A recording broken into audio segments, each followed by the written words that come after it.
tema da minha palestra, que já foi divulgado, eu costumo dar um outro nome a ele.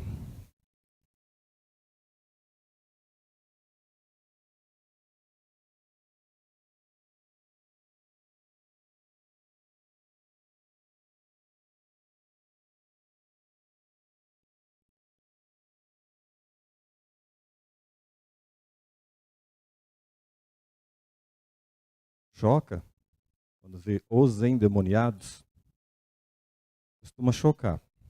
Mais chocada deve estar a pessoa que combinou comigo o tema da palestra, que eu falei que seria as curas de Jesus, as obsessões, né, as possessões. Mas por que eu começo por aqui? Bom, antes eu preciso esclarecer o seguinte: vocês iriam assistir um filme que se chamasse O Padre que Não Sabia Rezar? Mas e se o filme se chamasse O Exorcista? Então, certos nomes, né, têm o poder de nos despertar a atenção. Mas, em se tratando de doutrina espírita, nós vamos procurar falar de uma maneira mais suave, mais tranquila. Há muitas pessoas aqui que são espíritas de longa data, mas há pessoas aqui, com certeza, que estão chegando há pouco tempo na doutrina, ou estão chegando agora. Então, nós vamos primeiro mostrar o que a doutrina pensa a respeito disso, desse tema endemoniados. Primeiro, que demônio, a doutrina espírita, você já sabe, não existe. Por que não existe? Porque se Deus é bom, se Deus é justo, Ele não ia condenar um espírito para todo sempre, né? Ele perdoa, Ele é a bondade em constante movimento. Deus é amor, já dizia o evangelista. Então, se Deus é amor, o diabo, como ele é dito, não existe. Ainda mais em se tratando de um anjo, né? Já que ele era um anjo que ficou com inveja de Deus e se rebelou contra Deus e foi castigado. Não pode existir uma coisa dessas, não é verdade?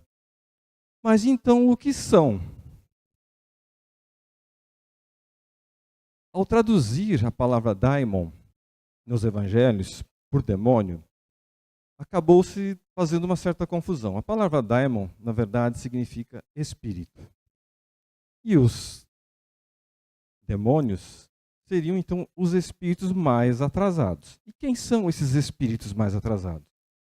Allan Kardec, quando faz a escala espírita, ele vai colocar espíritos imperfeitos, espíritos bons e espíritos puros. Só 3 degraus. É claro que nessas 3 faixas há uma série de divisões. Mas naquela última lá, depois que chegou à condição de espírito puro, não tem divisão mais. É uma única classe. Ali na segunda faixa, né, estão os bons, os sábios, aqueles que são conhecedores da ciência, aqueles que têm mais facilidade com as questões psicológicas, aqueles que têm mais facilidades com as questões do amor. Então todos estão ali naquela segunda.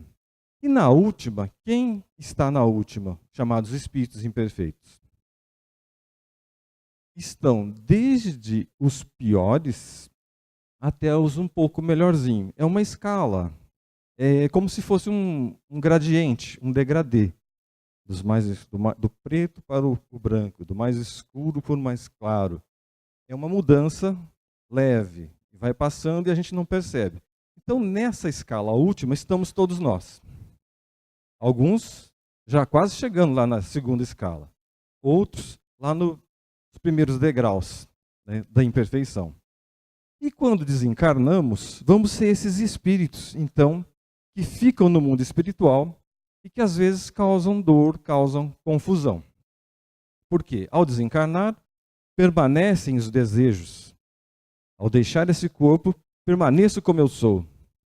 E se aqui na Terra eu tinha algum ódio por alguém, mas faltava oportunidade para fazer, né, para me vingar, no mundo espiritual a coisa fica fácil. Porque passa-se a ter todo o tempo do mundo, não se tem que preocupar com o trabalho, com o horário, com mais nada. Então, nós, no plano espiritual, muitas vezes tomamos atitudes estranhas.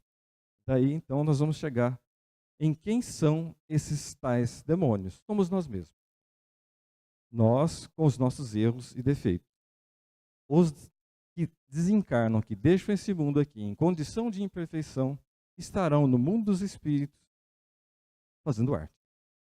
Não é as belas artes, certo? Então, endemoniados, Kardec vai estudar com o nome de possessos.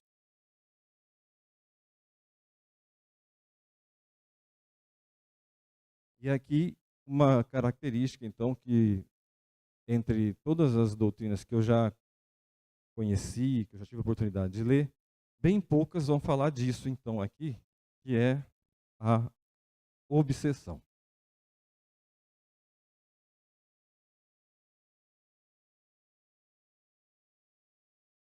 Bem poucos lugares vão tratar esse tema para a gente. Então, esse é a mais aqui, né? Bem poucos lugares vão tratar disso. O que é obsessão? Antes da gente adentrar nas questões propriamente ditas da doutrina espírita, vamos ler alguns trechos de Jesus atuando, já que eu prometi que eram as curas de Jesus para esse tipo de problema. Então, nós não negamos que o problema exista, que os espíritos existem e que eles podem atuar em nossas vidas. Mas vamos ver o que diz Kardec no livro A Gênese, o 5º livro da codificação, onde ele desenvolve a parte científica a respeito do início, da criação do mundo, e vai tratar dos milagres e das predições na segunda parte. Então a gente já desmistificou o diabo. Vamos desmistificar, então, o milagre. Milagre existe? Milagre existe? Então, né? Deus pode tudo? Então, né? Deus pode fazer uma pedra que ele não possa carregar? Se ele não puder carregar a pedra, ele já não é Deus, porque ele pode tudo. Então nós estamos num impasse filosófico. A verdade é que Deus, em sua perfeição, constrói leis perfeitas, que são analisadas em O Livro dos Espíritos, na terceira parte, as leis naturais. Então, tudo tem lei, e até Deus está sujeito às próprias leis que ele criou. Quanto mais Jesus, que é um dos filhos de Deus. Lógico que esse filho é um irmão nosso, muito mais velho, que já realizou a sua evolução num tempo anterior. Mas mesmo Jesus, então, não fazia milagres. Então, como é que eram as curas? O que ele fazia? Ele atuava segundo leis que não nos são conhecidas ainda, ou começamos a aprender a conhecê-las. Vamos supor a lei da gravidade. Agora há pouco o meu giz pulou da minha mão e caiu aqui. Vocês prestaram atenção, né? Sempre vai cair. É a lei da gravidade, vai atrair tudo para baixo. E um balão, por que sobe? Ele está derrubando momentaneamente a lei da gravidade. Tem ar quente dentro, então faz com que ele suba.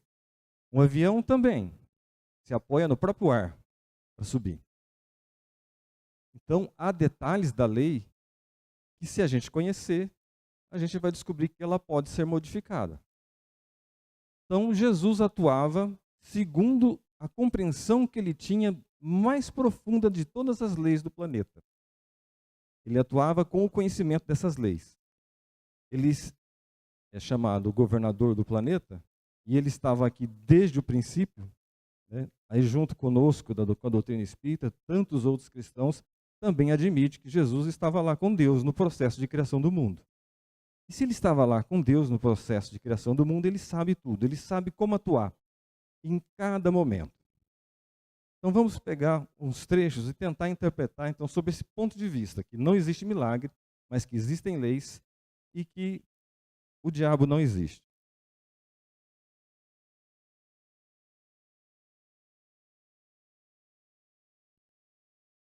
Então, muitas passagens, eu vou ler algumas de maior interesse, mas se vocês procurarem nos evangelhos, vocês vão ver que entre os atos da passagem de Jesus na terra, as curas e as chamadas expulsões de demônios são os maiores fatos, a maior quantidade de histórias, de passagens, de trechos a respeito de Jesus e suas curas. Então tem um trecho assim: tendo ele saído, apresentaram-lhe um homem mudo, possesso do demônio. Expulso o demônio, o mudo falou. E o povo, tomado de admiração, dizia: jamais se viu coisa semelhante em Israel. Outro lugar, outra passagem. E essa daí está em Mateus 9, 32 a 34. Perguntou então ele: sobre o que disputáveis em assembleia? Um homem do meio do povo, tomando a palavra, disse: mestre, trouxe-te meu filho que está possesso de um espírito mudo. Em todo lugar onde dele se apossa, atira o menino por terra, e o menino espuma, rilha os dentes e torna-se todo seco. Pedi a teus discípulos que os expulsassem, mas eles não puderam. Aí nesse momento é um momento que parece que Jesus perde a calma, né? Mas, raça incrédula, por que vocês não conseguem fazer? Mas nós não vamos discutir essa questão do que Jesus falou naquele momento. Num outro trecho: se puderes crer, tudo é possível àquele que crê. Logo exclamou o pai do menino, banhado em lágrimas: Senhor, creio, ajuda-me em minha incredulidade. Jesus, vendo que o povo acorria em multidão, falou em tom de ameaça ao espírito impuro, dizendo-lhe: espírito surdo e mudo, sai desse menino e não entres mais nele. Então o espírito, soltando um grande grito e agitando o menino em violentas convulsões, saiu, ficando como morto o menino. Mas Jesus, tomando-lhe as mãos e amparando, fê-lo levantar-se. Mais tarde, quando os discípulos foram interrogar Jesus, por que o mestre conseguiu expulsar e nós não conseguimos? Aí tem essa explicação, que vai explicar muitas coisas para nós. Por que nós não podemos expulsar esse demônio? Ele respondeu: os demônios dessa espécie não se podem ser expulsos senão pela prece e pelo jejum. Depois tem mais uma outra e outra e outra. Sempre essas situações de expulsão do demônio. Kardec, logo na sequência, começa a analisar os casos. E aí, para quem não conhece Kardec, esse ano nós podemos chamar ele de o Senhor dos Espíritos. É ele, né? O homem que lidava com os espíritos. É o homem que descobriu que atrás desses fenômenos estavam os espíritos. Kardec vai começar assim.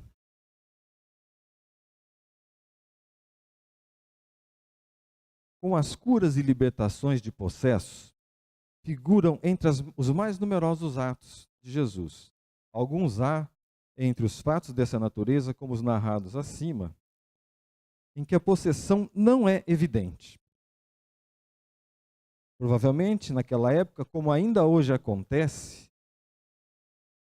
atribuía-se a influência dos demônios, e hoje dos espíritos, a todas as enfermidades cuja causa não se conhecia, principalmente a mudez, a epilepsia e a catalepsia. Oh, mas não parece estranho?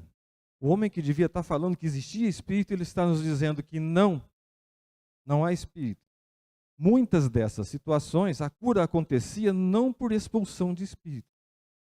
O menino provavelmente tinha epilepsia. E como a epilepsia podia ser curada? Hoje, toma-se um comprimidinho e se cura. Controla-se. Jesus atuava diretamente no cérebro. Ele sabia onde estava o problema, porque normalmente a epilepsia é um curto-circuito cerebral. Ele atuava lá e consertava lá. Por meio do quê? Dos fenômenos espíritas, né? Da dupla vista, do perispírito, porque o que você conserta no perispírito, que é o corpo do espírito, automaticamente se conserta no corpo. Então Jesus fazia as curas de fato, através de leis que ainda estamos aprendendo a conhecer. E muitos médiuns hoje são capazes de olhar para você e descobrir uma enfermidade. Quando a gente vê a biografia de Kardec, Kardec está de frente de um rapaz que fala que ele está com um problema no coração. Aí o Kardec falou, então me passa a receita. Aí ele fala, mas o espírito, meu espírito protetor, o receitista, não está aqui agora. Se tivesse passado, talvez o Kardec não tivesse tido aquele problema cardíaco que o levou pouco tempo depois. Mas é porque a missão dele já tinha acabado, não é verdade? Então, as curas passam por esse processo também. Qualquer cura, qualquer processo desse, passa por 3 coisas. É invariável. Há necessidade? Se há necessidade, se tem o necessitado, já é o primeiro processo. Há merecimento? Chegou a hora dessa cura? Vai ser curado. E tem mais uma outra coisa que a gente vai colocar mais. Então, se eu não mereço, eu nem vou tentar. Tem uma terceira coisa que é muito importante. Acréscimo da bondade divina, que muitas vezes nos dá aquilo que nem merecemos, na maior parte das vezes. Então, prosseguindo aqui com Kardec, voltando então para o caso. Se a gente eliminou todas as causas, então se nós temos problemas, devemos eliminar as causas físicas primeiramente. Busquemos eliminar todas as causas físicas. Por isso a gente vai ao médico. Por isso Deus permitiu que a medicina desenvolvesse o tanto que desenvolveu. Por isso que lá Sir William Crookes, na época de Kardec, descobriu o raio-x para olhar dentro do corpo, mesmo não sendo médium. E hoje os tomógrafos fazem isso com uma facilidade imensa. Então temos problemas, vamos buscar solucioná-los. Mas os problemas de ordem espiritual, às vezes, estão entrelaçados com os problemas de ordem física. Em algumas situações, então, nós não vamos negar que existam espíritos atuando, porque existem. E como é que então Jesus atuava sobre os espíritos? Eu li um trecho que fala que ele expulsa, que ele fala com veemência e manda o espírito impuro embora. Nem disso precisava, porque a luz afasta a treva. Os espíritos inferiores não podiam ficar na presença de Jesus, não conseguiam. Bastava a presença dele. Muita gente relata que quando chegava perto de Chico Xavier, só a proximidade a pessoa já se emocionava, porque a emanação, a psicosfera dele, aquilo que chamamos de aura, quando se entrava naquele círculo, você já se emocionava porque sentia toda a tranquilidade, todo o bem que aquele homem podia fazer, chegando próximo a ele. Imaginemos a aura de Jesus. O quanto que ela expandia. O quanto, aonde ela podia chegar. Então, automaticamente, esses espíritos se iam. Mas aí nós vamos entrar num outro, tentar analisar de outra forma. Mas os espíritos podem? Isso existe? Eles podem tomar o corpo de alguém? Kardec vai nos colocar da seguinte forma: que a possessão, como ela era entendida naqueles tempos, que um espírito pudesse tomar o corpo de alguém, não pode ser. Porque se alguém tomar o meu corpo, esse corpo não vai servir para mais ninguém. Se ele me expulsar desse corpo, morro. O corpo morre e o espírito vai embora. Então não existe. Kardec vai estudar, então, e vai denominar a possessão como subjugação.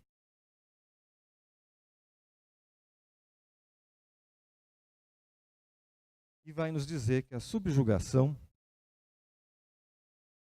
é quando a pessoa se deixa levar de tal maneira pelo espírito que a acompanha, pelo espírito que quer alguma coisa dela, que ela não consegue mais ter força para não fazer aquilo que o espírito pede. Então Kardec vai descrever um caso em O Livro dos Médiuns, que o sujeito, toda vez que via uma mulher bonita, ele tinha que se ajoelhar e pedi-la em casamento. Ele não conseguia resistir. Era um espírito que fazia isso com ele. Então era um processo de subjugação. E a tal da obsessão, então, Kardec vai dividir em subjugação, obsessão simples e fascinação.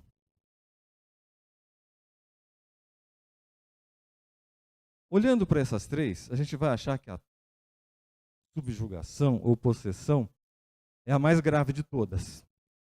Mas na verdade não é. Porque quando isso acontece na nossa frente, a gente sabe o que está acontecendo. Ah, precisa de cuidar. Precisamos de cuidar que há um espírito aí. Precisamos fazer alguma coisa por essa pessoa. Nas obsessões simples, o que são as obsessões simples? São as mais comuns. Eu não diria, não há um inimigo, mas há muito mais um companheiro. Se eu gosto de beber, eu vou atrair um companheiro espiritual que também quer beber. E lá ele já não tem mais acesso aos bares da mesma forma, então ele se junta de mim, fica próximo a mim. E o prazer que eu vou sentir na bebida, ele também vai sentir, pela troca de fluidos. Funciona dessa maneira. E todos os prazeres da vida carnal. Tudo, cigarro, vai colocando. Então, essas são as obsessões simples. E Kardec vai dizer que é fácil resolver. Fácil. Basta lhes opor uma força moral. Nós vamos voltar nessa questão da força moral.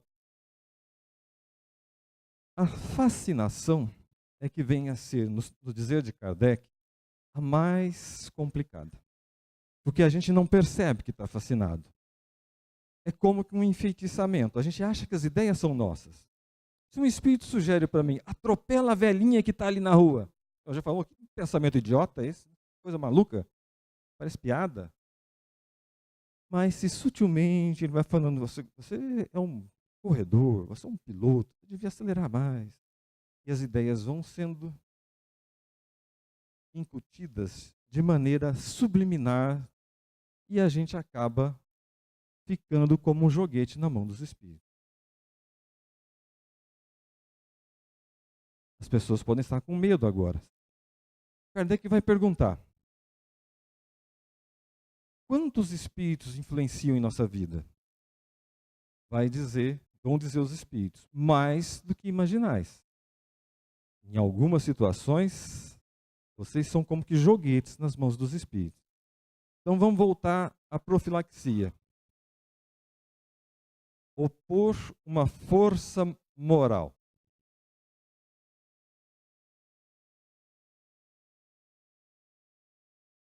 E vamos pegar lá a receita de Jesus. Jesus falou assim, que era preciso, o que mesmo, você se lembra? Jejum e prece. Prece e jejum, nessa ordem. E aí, como eu tinha falado do filme O Exorcista, tem um padre que vai lá e não consegue fazer, né? Não consegue mandar o demônio embora. E muitos pastores, e muitos oradores, e muitos trabalhadores espíritas, às vezes não conseguem. Por quê? Não tem essa força moral. Não tem essa mesma vibração capaz de falar com o espírito e ele entender que o outro é mais que ele. Não, você é um igual a mim, por que você está me mandando embora? Mas aí tem um outro problema. É preciso fazer a prece. Então essa prece precisa ser verdadeira. Ela precisa ser sentida. Ela precisa ser muito verdadeira. Não basta a repetição pura e simples de prece. Não basta pegar e ler trechos que a gente nem está prestando atenção. Tem que partir de lá do fundo do coração, daquela necessidade maior que nós temos, para obter, então, a ajuda de Deus. Essa força moral, então, é que está dentro daquele procedimento lá. Jejum. Ao longo desses 2000 anos, depois que Jesus passou por aqui, matou-se muita gente. Expulsou-se o espírito por matar a pessoa. Você acaba com a pessoa, não tem mais nenhum processo de obsessão. Por jejum. Mas qual que era o jejum que Jesus estava pedindo? O jejum dos vícios, o jejum dos maus pensamentos, o jejum das coisas ruins. Porque naquela obsessão chamada simples, se eu passo a jejuar do álcool, do cigarro, daquilo outro, esse espírito vai embora, não há mais interesse ele ficar próximo a mim. Nas situações de fascinação, ou mesmo nessas de possessão, também é preciso desligar. Por isso Jesus falava: vá que tua fé te curou. Vá e não pequeis mais. Para que, encontrando a casa vazia, esse espírito não volte e ainda traga outros 7 companheiros. Então não basta expulsar o espírito, é preciso modificar a pessoa que está sendo vítima, porque senão vai voltar. Agora, dentro dessas duas coisas, então, que foram prescritas ao longo dos anos, a doutrina espírita, e como é que está meu tempo aí? Porque eu cheguei nesse ponto, tem mais quanto tempo? Está acabando? Ah, o relógio está lá. Eu estava procurando ele, não sei se vocês viram. A doutrina espírita propõe, então, algumas coisas para a gente. Ela traz um arsenal para nos auxiliar.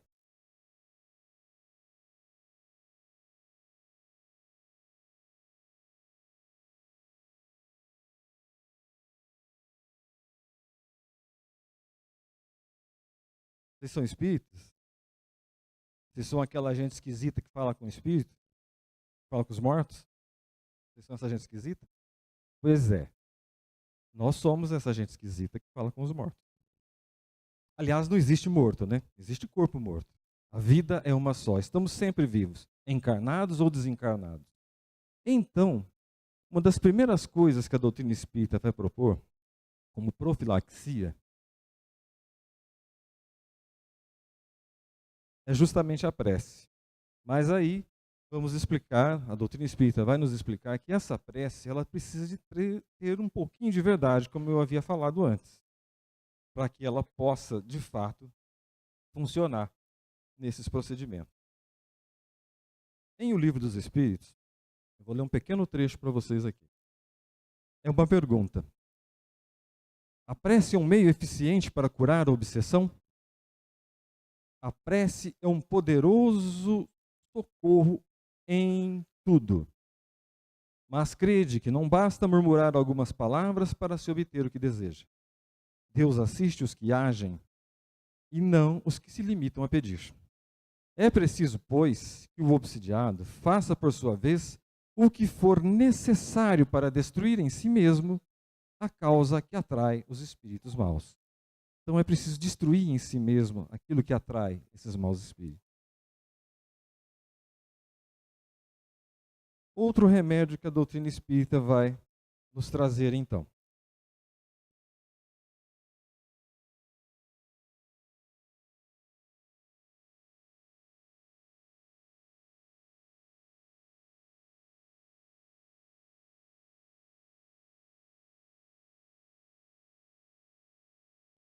O aprimoramento íntimo. Ao lado da prece, precisa de vir a modificação. Por isso que em doutrina espírita a gente fala muito em reforma íntima, né? É claro que alguns de nós, uma reforma, uma pinturinha só não vai resolver. A gente vai precisar demolir uns pedaços, umas partes e começar de novo. Mas isso é importante na doutrina espírita. Nós podemos começar de novo. Levanta, sacode a poeira e dá a volta por cima.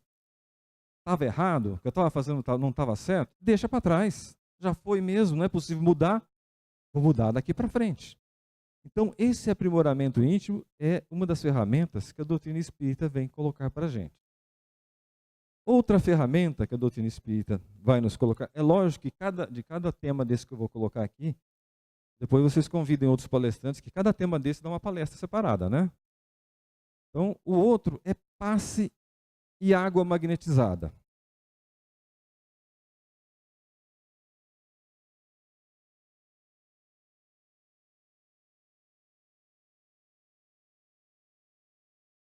Passe e água magnetizada. É o mesmo princípio, as duas coisas. O que é o passe? O passe é mecânico. É mecânico. Se eu entro na casa espírita para tomar o passe, me coloco na condição de receber esse passe, acredito que ele vai me ajudar, E naquele momento eu concentro as minhas energias, o meu pedido, a minha fé, funciona. Eu estou lá na Câmara de Paz, sentadinho. Vou só fazer um desenho aqui. Estou lá sentadinho. Estou cheinho de fluidos negativos. Está até saindo fumacinha. Se posta na minha frente o passista. Ele vai doar das energias dele, auxiliado pelos amigos espirituais, que naquele momento vão trazer essas energias, e vai fazer isso aqui, ó.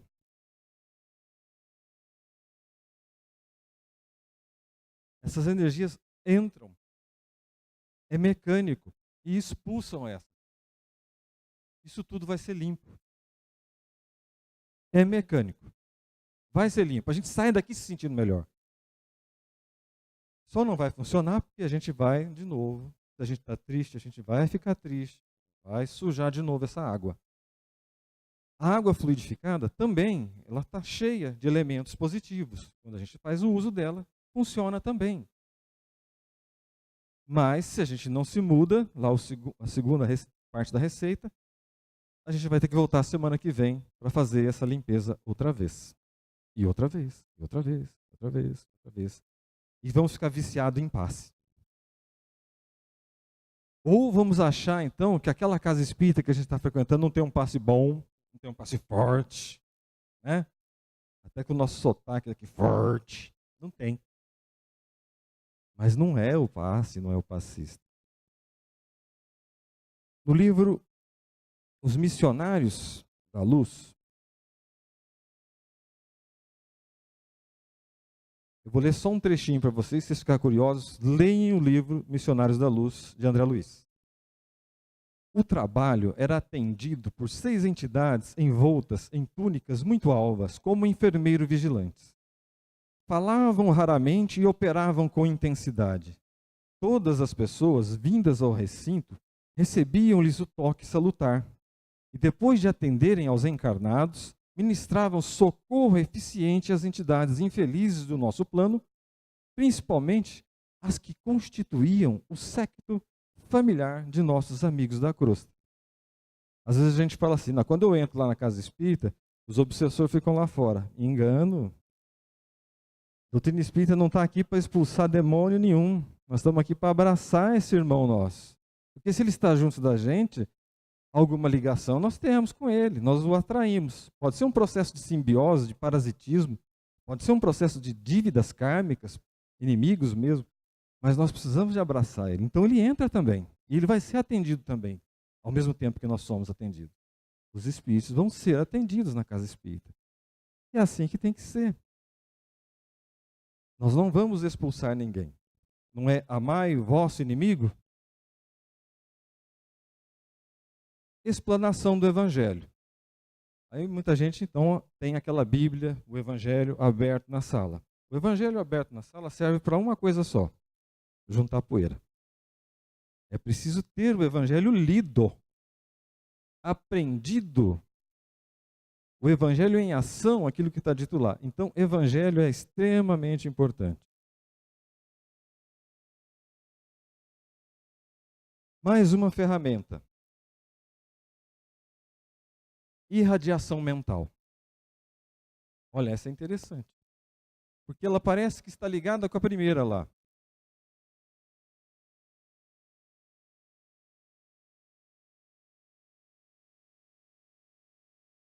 Irradiação mental. O problema não é meu, mas é de alguém que eu conheço, alguém que eu gosto, e eu quero ajudá-lo. Então eu venho à casa espírita, eu participo de um trabalho de desobsessão por ele. Eu venho tomar passes por ele. E naquele momento que estou ali, eu estou pensando naquela pessoa que necessita. Eu irradio à distância. A pessoa não precisa estar presente. Eu posso fazer por outro. Funciona. Aconteceu comigo. Eu sou testemunha. Não vou contar o caso, senão a gente se alonga e meu prazo está acabando, né? Mas uma coisa, então, além da irradiação mental que todos nós podemos fazer quando temos a vontade de fazer. A boa vontade de fazer. Na casa espírita, então, como eu dizia, as entidades são recolhidas e os espíritos vão cuidar delas. Mas também existe a dialogação, o diálogo que ocorre nas mesas mediúnicas, onde um médium vai receber aquela entidade e vai se conversar com aquela entidade e saber o porquê, o que ela está fazendo, se ela não quer modificar, se ela não quer ter uma nova atitude.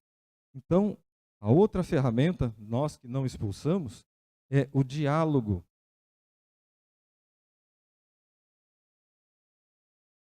Nas mesas mediúnicas, com as entidades. E, por fim, a última ferramenta eu prometo que eu farei depois, noutra ocasião, uma palestra só sobre ela. Todas elas dão uma palestra. A última ferramenta aqui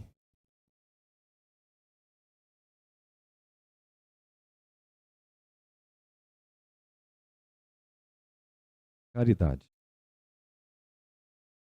Não tem algo melhor para espantar um mau espírito, um espírito brincalhão, um espírito preguiçoso, um espírito triste, do que você trabalhar no bem.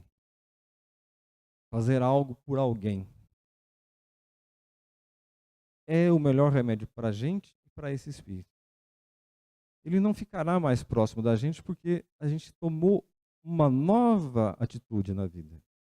Aquela tal reforma íntima, aquele tal aprimoramento íntimo, a gente passa a fazê-lo na prática.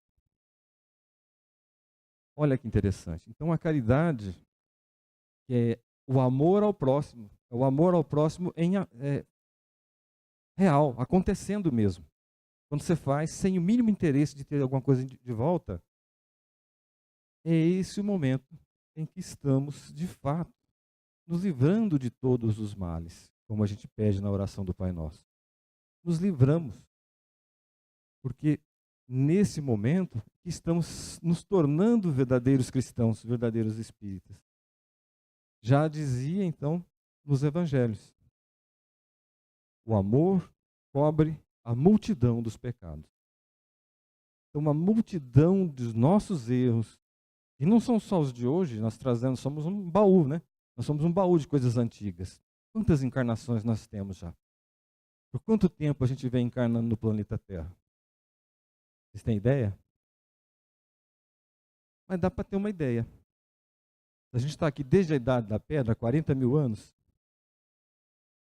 ou se a gente está anteriormente, mas se vamos pegar só de 40 mil anos lá antes de Cristo, desde a caverna, a cada 200 anos uma encarnação dá um bocado de encarnação. Né? É um bom trecho, um bom caminho que a gente vem fazendo e vai trazendo esse baú, né? A gente vem arrastando. Esse baú chama perispírito, está tudo lá dentro, está tudo carregado na memória perispiritual nossa.